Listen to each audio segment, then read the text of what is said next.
নমস্কাৰ টাইমেটলৈ স্বাগতম এনআৰসিত নাম থকাৰ পিছতো কি যুক্তি ধৰি অনা হৈছে নিখাৰ ভাগতে সন্দেহজনক নাগৰিক বুলি কিয় হেণ্ডকাফ লগোৱা হৈছে একাংশ লোকক এবাৰ প্ৰশ্ন উত্থাপন কৰিছে পুনৰ শ শ সংখ্যালঘু এবাৰ ৰাজপথলৈ ওলাই আহিছে অসম আৰক্ষীয়ে যেহেতু সংখ্যালঘুসকলৰ ওপৰত অত্যাচাৰ চলোৱা বুলি অভিযোগ উত্থাপন কৰিছে নিখা 12 বজাত মুছলমানৰ হাতত হেণ্ডকাফ লগাই গ্ৰেপ্তাৰ কৰা বুলি অভিযোগ উত্থাপন কৰিছে এতিয়া নেমছৱে কিন্তু অসম আৰক্ষীয়ে ধাৰাবাহিকভাৱে সন্দেহজনক নাগৰিকৰ বিৰুদ্ধে ৰাজ্যত অব্যাহত ৰাখিছে অভিযান বৰ্তমান মুহূৰ্তলৈকে 2000ৰো অধিক লোকক হুটপুছ অব্যাহত ৰাখিছে আৰু এই অভিযান কালতে নেমছৱে এতিয়া গৰজি উঠিছে শ শ সংখ্যালঘু এতিয়া ওলাই আহিছে চৰকাৰৰ বিৰুদ্ধে আৰক্ষীৰ বিৰুদ্ধে এনআৰসিত নাম থকাৰ পিছতো বাংলাদেশী বুলি কি যুক্তিত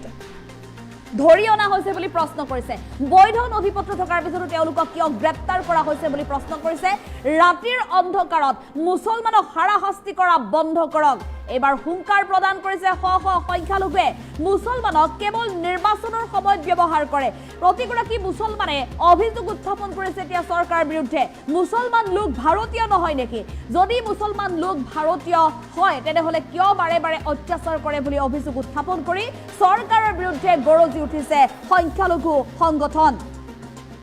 চৰকাৰে মুছলমানসকলক কি বুলি ভাবে এই প্ৰশ্ন এতিয়া সংখ্যালঘু 24 ঘণ্টাই মুছলমানসকলক হাৰাশাস্তি কৰি থাকে চৰকাৰে ৰাতি 12 বজাত কাৰোবাক হেণ্ডকাফ লগাই লৈ অনাটো নিয়ম নহয় বুলি এতিয়া হুংকাৰ দিছে প্ৰশাসনৰ বিৰুদ্ধে ন্যায়ালয়ৰ দ্বাৰস্থ হ'ব এবাৰ নেমছু চৰকাৰে এনে কৰি থাকিলে ৰাজপথত নামি পৰিব সংখ্যালঘু মুছলমান ভাৰতীয় নহয় নেকি বুলি প্ৰশ্ন কৰিছে প্ৰশাসনৰ বিৰুদ্ধে ন্যায়ালয়ৰ দ্বাৰস্থ হ'বলৈ সাজু হৈছে চৰকাৰে এনে কৰিলে ৰাজপথত নামিবলৈ সাজু হ'ব সংখ্যালঘু আৰু পুনৰ প্ৰশ্ন কৰিছে মুছলমান জাতিক শেষ কৰাৰ চেষ্টা কৰা হৈছে চৰকাৰৰ বিৰুদ্ধে এবাৰ পুনৰ গৰজি উঠিছে শ শ সংখ্যালঘু পুনৰ এতিয়া সংখ্যালঘুৰ গৰ্জন শুনিবলৈ পোৱা গৈছে ৰাজ্যত অবৈধ বাংলাদেশীক বিচাৰি যি সময়ত ৰাজ্যত ধাৰাবাহিকভাৱে অভিযান অব্যাহত আছে এই অভিযানৰ মাজতে এতিয়া গৰজি উঠিছে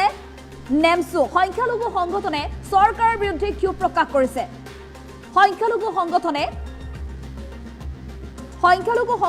সংখ্যালঘু লোকসকলে এতিয়া অসম আৰক্ষীৰ বিৰুদ্ধে অভিযোগ উত্থাপন কৰিছে আৰু এই মুহূৰ্তত আমি কিছু দৃশ্যাংশ আগবঢ়াবলৈ চেষ্টা কৰিম কিয়নো এনআৰসিত নাম থকাৰ পিছতো বাংলাদেশী বুলি কি যুক্তিত ধৰি অনা হৈছে বুলি প্ৰশ্ন কৰিছে এতিয়া সংখ্যালঘুৱে ৰাজ্যৰ বিভিন্ন প্ৰান্তত নেমছু ওলাই আহিছে সংখ্যালঘু লোকসকল ওলাই আহিছে আমি সেই দৃশ্যাংশ আগবঢ়াবলৈ চেষ্টা কৰিম এনআৰসিত নাম থকাৰ পিছতো বাংলাদেশী বুলি কি যুক্তিত ধৰি অনা হৈছে এয়া প্ৰশ্ন সংখ্যালঘু সংগঠনৰ বৈধ নথিপত্ৰ থকাৰ পিছতো তেওঁলোকক কিয় গ্ৰেপ্তাৰ কৰা হৈছে এই প্ৰশ্ন কৰিছে নিশা 12 বজাত হেণ্ডকাফ লগাই কি যুক্তিত বাংলাদেশী বুলি ধৰি অনা হৈছে বুলি প্ৰশ্ন উত্থাপন কৰিছে এতিয়া সংখ্যালঘু লোকসকলে আমি পুনৰ জনাইছো সংখ্যালঘু লোকসকল ৰাজপথলৈ ওলাই আহিছে অবৈধ বাংলাদেশীৰ বিৰুদ্ধে অভিযান চলাই আমি এই মুহূৰ্তত দৃশ্যাংশ আগবঢ়াবলৈ চেষ্টা কৰিম ৰাতিৰ অন্ধকাৰত মুছলমানক কিয় গ্ৰেপ্তাৰ কৰা হৈছে মুছলমানক কেৱল নিৰ্বাচনৰ সময়তে কিয় ব্যৱহাৰ কৰে বুলি এতিয়া প্ৰশ্ন উত্থাপন কৰিছে সংখ্যালঘু লোকসকলে চৰকাৰৰ বিৰুদ্ধে গৰ্জন আৰক্ষীৰ বিৰুদ্ধে গৰ্জন আৰম্ভ কৰিছে এতিয়া ৰাজ্যৰ মুছলমানসকলে সমগ্ৰ ৰাজ্যত অবৈধ বাংলাদেশীৰ বিৰুদ্ধে এতিয়া ধাৰাবাহিকভাৱে অভিযান অব্যাহত আছে উজনি নামনি সকলোতে চলিছে অবৈধ বাংলাদেশীক বিচাৰি ধাৰাবাহিক অভিযান আৰু এই অভিযানত বৰ্তমান মুহূৰ্তলৈকে 2000ৰো অধিক লোকক জেৰা চলাই থকা হৈছে আৰু সমান্তৰালভাৱে 40 জনকৈ লোকক বৰ্তমান গ্ৰেপ্তাৰ কৰি ডিটেনশ্যন কেম্পলৈ প্ৰেৰণ কৰা হৈছে উল্লেখ কৰিব লাগিব যে সৰ্বাধিক গুৱাহাটী মহানগৰীতে 300ৰো অধিক অবৈধ বাংলাদেশীক জেৰা চলাইছে নিখাৰ ভাগতে হেণ্ডকাফ লগাই উঠাই আনিছে আৰু তাৰ বাবে অসম আৰক্ষীৰ যি চাউনি আছে ৰূপনগৰ স্থিত সেই চাউনিৰ প্ৰৱেশদ্বাৰৰ সন্মুখত সৃষ্টি হৈছে এক উত্তপ্ত পৰিস্থিতি একাংশ অবৈধ বাংলাদেশী বুলি যিসকল লোকক উঠাই আনিছে তেওঁলোকৰ আত্মীয়ই দাবী উত্থাপন কৰিছে যে তেওঁলোকৰ নাম আছে এনআৰসিত আৰু নাম আছে ভোটাৰ কাৰ্ড আছে পেন কাৰ্ড আছে আধাৰ কাৰ্ড আছে সকলো তথ্য থকাৰ পিছত কিয় এনেধৰণে হাৰাশাস্তি কৰা হৈছে এই সকল লোকৰ ওপৰত কেৱল মাত্ৰ মুছলমান বাবেই তেওঁলোকক চৰকাৰে হাৰাশাস্তি কৰিব নেকি এনেধৰণে দাবী উত্থাপন কৰি উত্তপ্ত পৰিস্থিতিৰ সৃষ্টি কৰিছে কেৱল ইমানেই নহয় বৰপেটা আৰু দুকালি নিশাৰ ভাগতে গ্ৰেপ্তাৰ কৰা হৈছিল 25 জনকৈ অবৈধ অবৈধ বাংলাদেশীক আৰু সেই সকল লোকেও প্ৰতিবাদ সাব্যস্ত কৰিছিল নিশাই বৰপেটা ৰোডত কয়াকুছিত ওলাই আহিছিল নেমচুৰ নেতৃত্বত এটা সজাতি দল আৰু দাবী উত্থাপন কৰিছিল যে শীঘ্ৰে মুকলি কৰি দিব লাগিব এই সকল লোকক কিয়নো তেওঁলোক জন্মগতভাৱে ভাৰতীয় হয় ভাৰততে তেওঁলোক বসবাস কৰি আহিছে তেনেস্থলত ভাৰতীয় নাগৰিক হোৱাৰ পিছতো কেৱল মাত্ৰ মুছলমান বুলিয়ে দাড়ি টুপি আছে বুলিয়ে তেওঁলোকক এনেধৰণে হাৰাশাস্তি কৰিব নেকি বুলি অভিযোগ উত্থাপন কৰি নিশাৰ ভাগতে ওলাই আহিছিল সকলো আৰু তেনে অৱস্থাত ৰাজ্যৰ প্ৰান্তে প্ৰান্তে কিন্তু আজিও অব্যাহত আছে ধাৰাবাহিক অভিযান অবৈধ বাংলাদেশীক বিচাৰি আৰু আজি নিশাৰ বাবেও সাজু হৈছে অসম আৰক্ষীৰ দল তেনে অৱস্থাত কিন্তু এতিয়া আৰক্ষীৰ বিৰুদ্ধে ক্ষোভ প্ৰকাশ কৰিছে সংখ্যালঘু লোকসকলে ৰাজপথলৈ ওলাই আহিছে আৰু পুনৰ ভয়াৱহ আন্দোলন কৰিবলৈ সাজু বুলি এক প্ৰকাৰ হুংকাৰ দিছে এনআৰচিত নাম থকাৰ পিছতো বাংলাদেশী বুলি কি যুক্তিত ধৰি অনা হৈছে বুলি প্ৰশ্ন উত্থাপন কৰিছে সংখ্যালঘুৱে বৈধ নথিপত্ৰ আছে তেওঁলোকৰ হাতত এনআৰচিত নাম আছে Aadhaar card PAN card voter card আছে তাৰ পিছতো তেওঁলোকক কিয় নিশাৰ ভিতৰতে গ্ৰেপ্তাৰ কৰা হৈছে বুলি প্ৰশ্ন কৰিছে কেৱল মাত্ৰ মুছলমান বাবে এনেধৰণে হাৰাশাস্তি কৰি থাকিব নেকি চৰকাৰে মুছলমানসকলৰ ওপৰত অন্যায় কৰি এক প্ৰকাৰ আনন্দ লৈছে চৰকাৰ দয়াববতা নাই নেকি বুলি প্ৰশ্ন উত্থাপন কৰিছে আল্লাহ আছে আল্লাহে বিচাৰ কৰিব বুলিও এক প্ৰকাৰ অভিশাপ দিছে চৰকাৰক ৰাতিৰ অন্ধকাৰত মুছলমানক কিয় গ্ৰেপ্তাৰ কৰা হৈছে বুলি এই প্ৰশ্ন এতিয়া আৰক্ষীলৈ চৰকাৰলৈ সংখ্যালঘু লোকৰ মুছলমানসকলক কেৱল নিৰ্বাচনৰ সময়তে কিয় বিচৰা হয় বুলিও উত্থাপন কৰা হৈছে প্ৰশ্ন ডাঙৰ খবৰ আমি পুনৰ জনাইছো এনআৰচিত নাম থকাৰ পিছতো বাংলাদেশী বুলি কি যুক্তিত ধৰি অনা হৈছে এই প্ৰশ্ন এতিয়া পুনৰ উত্থাপন কৰি গৰ্জন দেখিবলৈ পোৱা গৈছে সংখ্যালঘুৰ বৈধ সকলো নথিপত্ৰ থকা বুলি তেওঁলোকে দাবী উত্থাপন কৰিছে ৰাজ্যৰ বিভিন্ন প্ৰান্তত যি সময়ত অবৈধ বাংলাদেশীৰ বিৰুদ্ধে অভিযান চলিছে অবৈধ বাংলাদেশীক জেৰা অব্যাহত ৰাখিছে বাছ ভৰ্তি কৰি লৈ অনা হৈছে শ শ বাংলাদেশী গুৱাহাটী মহানগৰীত বিভিন্ন প্ৰান্তত বৰপেটা মৰিগাঁও মিকিৰভেটা ধৰমতুল জাগিৰোড আদি বিভিন্ন প্ৰান্তৰ পৰা আটক কৰিছে বাংলাদেশী মেৰাপানী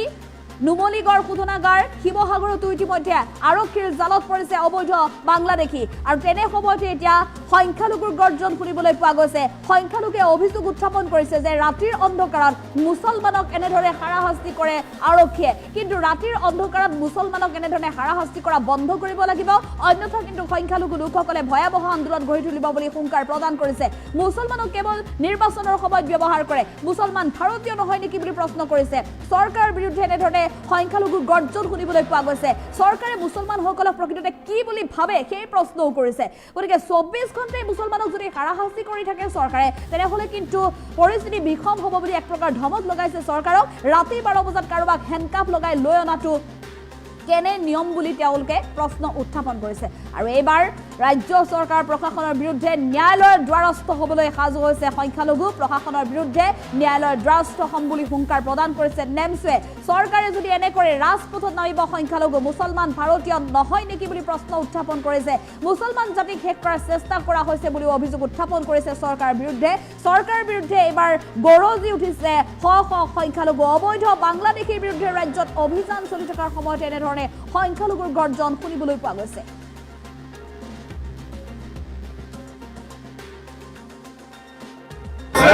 আপোনালোকে নিশ্চয়কৈ জানে যে কেইবাদিন ধৰি বাংলাদেশী ধৰাৰ নামত অসম চৰকাৰে তেওঁলোকৰ গৃহ বিভাগৰ জৰিয়তে তেওঁলোকে বাংলাদেশীৰ নামত বিভিন্ন মানুহক তেওঁলোকে হাৰাশাস্তি কৰি আহিছে বিভিন্ন বৈধ নথিপত্ৰ থকাৰ পিছতো সেইসকল মানুহক বাংলাদেশী বুলি কৰায়ত্ব কৰি তেওঁলোকক জেল হাজতলৈ প্ৰেৰণ কৰা আপোনালোকে নিশ্চয়কৈ দৃষ্টিগোচৰ হৈছে গতিকে এই ক্ষেত্ৰত আমি অসম চৰকাৰক ক'ব বিচাৰিছোঁ যে 1971 চনৰ 25 মাৰ্চৰ পূৰ্বে যিসকল মানুহ আহিছে সেইসকল মানুহ ভাৰতীয় আৰু তাৰপিছত যিসকল মানুহ অসমত অন্যায়ভাৱে অবৈধভাৱে অনুপ্ৰৱেশ কৰিছে তেওঁলোকক বাংলাদেশ হিচাপে চিনাক্তকৰণ কৰা হওক বিদেশী হিচাপে চিনাক্তকৰণ কৰা হওক আমাৰ কোনো ধৰণৰ আপত্তি নাই আৰু সেইসকল মানুহক বিদেশী বুলি চিনাক্ত কৰাৰ ক্ষেত্ৰত অসম চৰকাৰে আমাৰ সহযোগিতা বিচাৰিলে আমি অসম চৰকাৰক পূৰ্ণভাৱে আমি সমৰ্থন জনাম এই কথাটো আমি বাৰম্বাৰ কৈ অহাৰ পিছতো অসম চৰকাৰে কোনো ধৰণৰ আইনগতভাৱে কোনো কাৰ্য নকৰি অন্যায়ভাৱে অবৈধভাৱে তেওঁলোকে পুলিচৰ জৰিয়তে তেওঁলোকে বাংলাদেশীৰ নামত সাধাৰণ জনতাক কৰায়ত্ব কৰি তেওঁলোকক মানসিকভাৱে শাৰীৰিকভাৱে তেওঁলোকক হস্তনষ্ট কৰি আছে এই কথাটোত আমি অসম সংখ্যালঘু সংগ্ৰাম পৰিষদ তথা নেমচে তীব্ৰ বিৰোধিতা কৰিছোঁ আমি অসম চৰকাৰক কৈছোঁ যিহেতু আইনী ব্যৱস্থা এটা আছে যে তেওঁলোকে ট্ৰাইব্যুনেল কোৰ্টৰ জৰিয়তে কোনো মানুহ যদি বাংলাদেশী হয় বা বিদেশী বুলি যদি সন্দেহ হয় সেইজন মানুহক ট্ৰাইব্যুনেল কোৰ্টৰ জৰিয়তে তেওঁক চিনাক্ত কৰি তেওঁক বাংলাদেশলৈ তেওঁক পঠিয়াই দিয়ক, আমাৰ কোনো আপত্তি নাই, এই কথাত আমি সহযোগ কৰিম। কিন্তু তাকে নকৰি তেওঁলোকে অন্যায়ভাৱে ৰাতিৰ অন্ধকাৰত তেওঁলোকে মানুহক উঠাই আনি তেওঁলোকে অত্যাচাৰ কৰিব, এই কথাটো আমি কোনো বাধ্যই মানি নলওঁ। গতিকে ৰাজনৈতিক ষড়যন্ত্ৰ বন্ধ কৰি ন্যায় ব্যৱস্থাৰ প্ৰতি অসম চৰকাৰ তথা ভাৰতৰ মানুহে নাগৰিকে আস্থা প্ৰকাশ কৰি ন্যায় ব্যৱস্থাৰ মাধ্যমেদি যদি কোনোবা বাংলাদেশী আছে, বিদেশী আছে, সি হিন্দুৱে হওক বা মুছলমানেই হওক, তেওঁক যদি প্ৰত্যাৱৰ্তন কৰে তেনেহ'লে আমাৰ কোনো ক'বলগীয়া নাই। আমি বাৰম্বাৰ অসম চৰকাৰক আমি দাবী জনাইছোঁ যে NRCত যিসকল মানুহৰ নাম আছে, যিসকল মানুহৰ 71 চনৰ আগৰ নথি পত্ৰ আছে, সেইসকল মানুহক কোনো কাৰণতে বাংলাদেশৰ নামত হাৰাশাস্তি কৰা আমি সহ্য নকৰোঁ।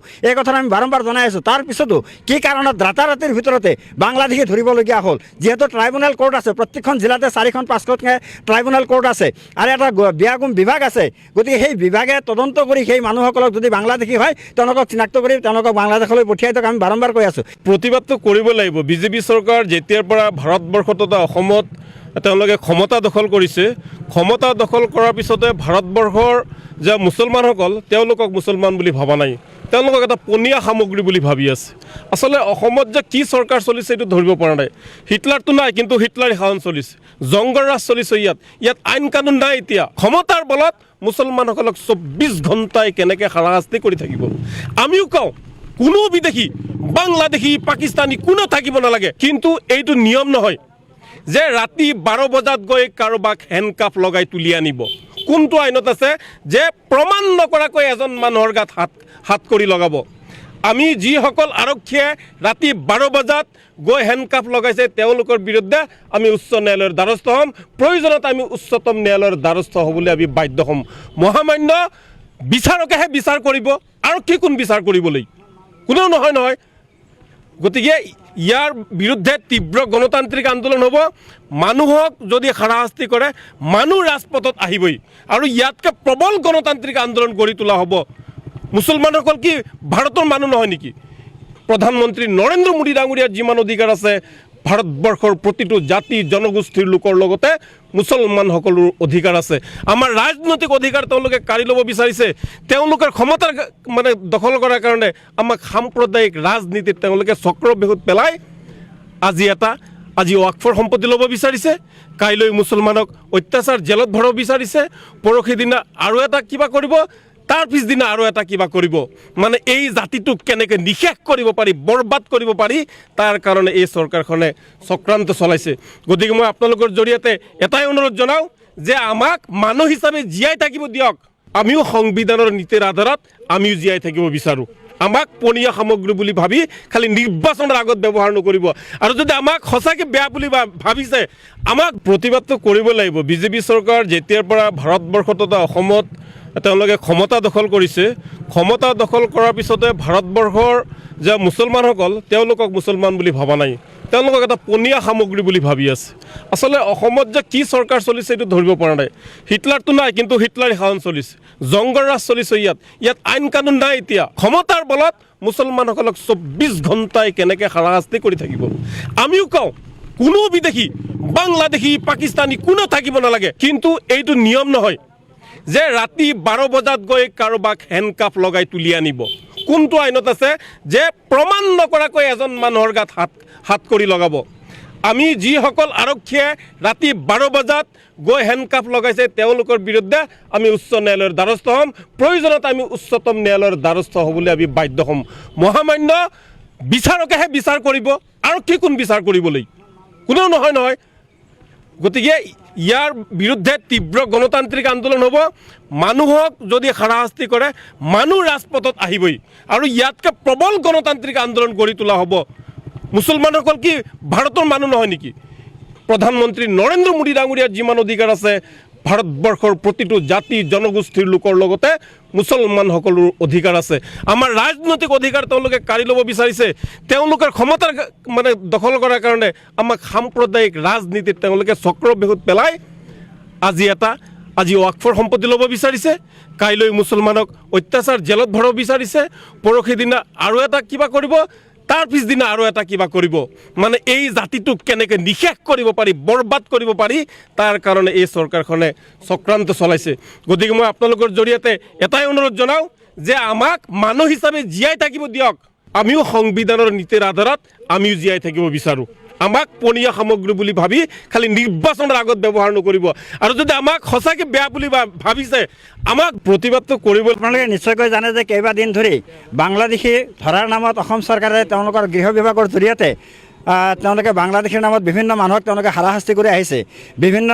বৈধ নথি পত্ৰ থকাৰ পিছতো সেইসকল মানুহক বাংলাদেশী বুলি কৰায়ত্ব কৰি তেওঁলোকক জেল হাজতলৈ প্ৰেৰণ কৰা আপোনালোকে নিশ্চয়কৈ দৃষ্টিগোচৰ হৈছে। গতিকে এই ক্ষেত্ৰত আমি অসম চৰকাৰক ক'ব বিচাৰিছোঁ যে 1971 চনৰ 25 মাৰ্চৰ পূৰ্বে যিসকল মানুহ আহিছে সেইসকল মানুহ ভাৰতীয় আৰু তাৰপিছত যিসকল মানুহ অসমত অন্যায়ভাৱে অবৈধভাৱে অনুপ্ৰৱেশ কৰিছে তেওঁলোকক বাংলাদেশ হিচাপে চিনাক্তকৰণ কৰা হওক, বিদেশী হিচাপে চিনাক্তকৰণ কৰা হওক, আমাৰ কোনো ধৰণৰ আপত্তি নাই। আৰু সেইসকল মানুহক বিদেশী বুলি চিনাক্ত কৰাৰ ক্ষেত্ৰত অসম চৰকাৰে আমাৰ সহযোগিতা বিচাৰিলে আমি অসম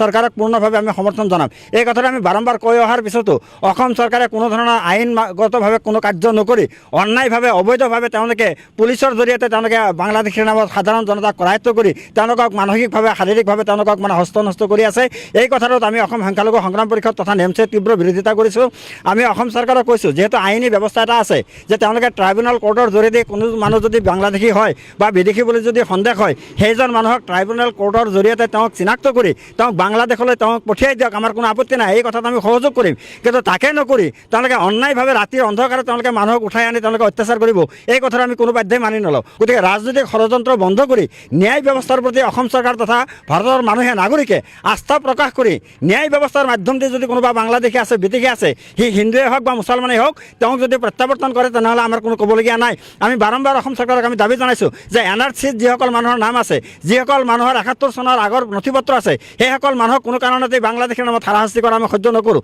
এই কথা আমি বাৰম্বাৰ জনাই আছোঁ। তাৰপিছতো কি কাৰণত ৰাতাৰাতিৰ ভিতৰতে বাংলাদেশী ধৰিবলগীয়া হ'ল? যিহেতু ট্ৰাইব্যুনেল কোৰ্ট আছে, প্ৰত্যেকখন জিলাতে 4-5খনকৈ ট্ৰাইব্যুনেল কোৰ্ট আছে আৰু এটা বিয়াগুম বিভাগ আছে। গতিকে সেই বিভাগে তদন্ত কৰি সেই মানুহসকলক যদি বাংলাদেশী হয় তেওঁলোকক চিনাক্ত কৰি তেওঁলোকক বাংলাদেশলৈ পঠিয়াই দিয়ক, আমি বাৰম্বাৰ কৈ আছোঁ।